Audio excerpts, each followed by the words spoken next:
Hi, I'm Dr. Pauline Lucas. I am a pelvic health physical therapist as well as a yoga teacher and meditation teacher. And something that I teach to almost everybody I work with, whether they're my patient for pelvic health issues, whether I teach yoga or whether I teach meditation, is how to breathe correctly. And it's really come to my attention that so many people don't know how to breathe correctly, and especially practice diaphragmatic breathing or belly breathing.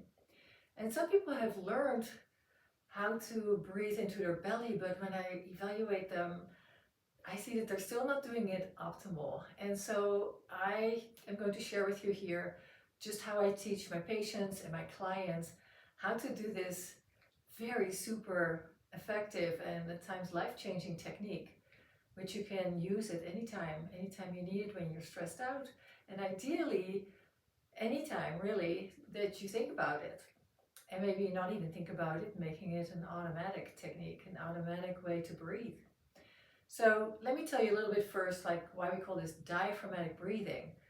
Well, we have a respiratory diaphragm, which is a big muscle that runs all the way, like somewhere here, like kind of below the breast area, all the way around. It's like a pancake, like a big old dome that sits just like this at the bottom of our lungs.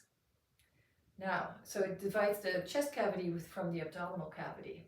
So when we're breathing in, ideally what happens is that this dome flattens out, and then because that flattens out, our abdominal contents need to move a bit. So they typically push forward because there's much less movement in our back. There's way more sturdy structures there, so we don't really breathe as much into our back, but most of the movement is going to happen in the belly.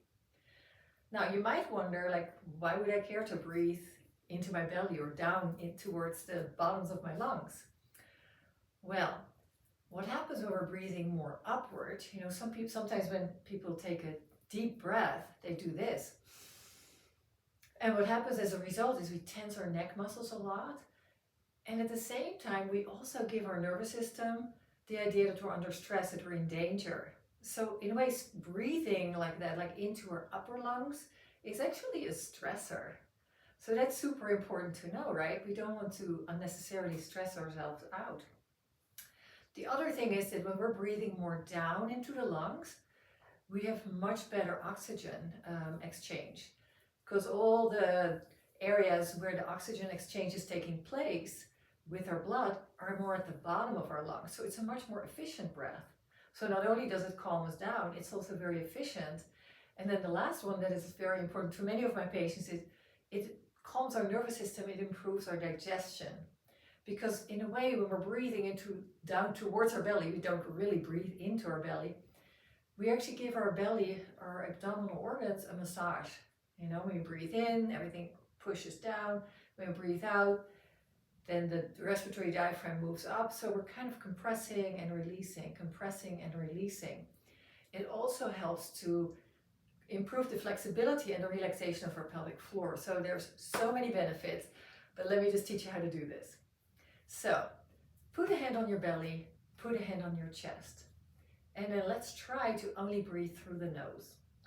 So take a calm breath in through your nose and allow your belly to fill, like at least that's the feeling.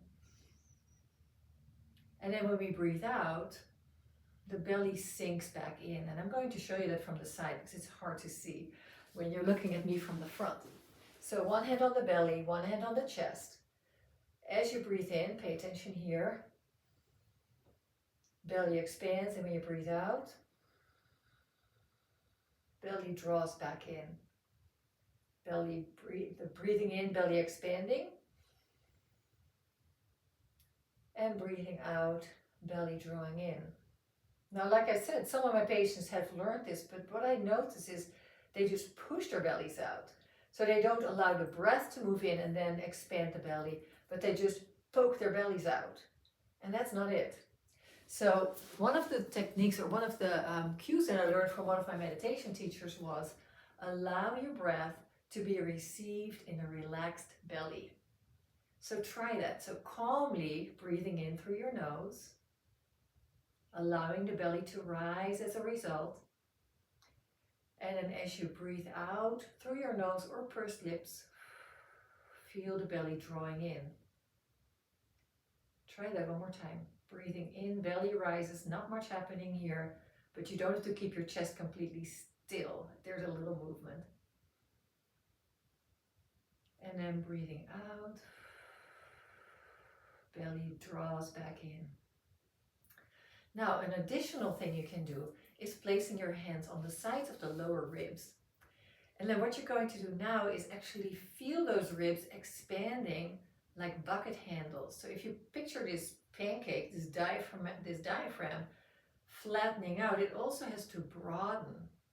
And so we can work with that by placing our hands here. Some people put them like this. For me, it's easier to put them here. And now invite those ribs to expand into the hands as you're breathing in, allowing the belly to rise, allowing the ribs to expand into the ribs, relaxing the neck. Maybe there's a little movement of the chest. That's no big deal. So breathing in through your nose, long breath. And then breathing out, and you can lightly push those ribs back in. Breathing in, belly rises, ribs expand. Breathing out, ribs push down towards each other, belly draws in. Let's do 3 more breaths, just like that. Keep it really light and easy.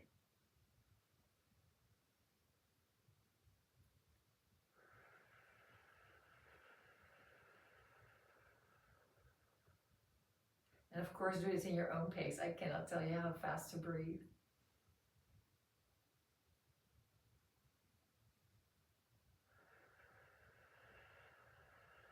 One more breath, just like this. Full in breath, but also a really calm, slow, full out breath. So that is diaphragmatic breathing. Couple things to remember. You can do this lying down. You can do this sitting. You can even do this in standing. Nobody needs to know you're practicing it. Initially, you learn it by putting your hands here. But at some point, you can also just do it by feeling from the inside, whether you're moving your belly and your ribs or not.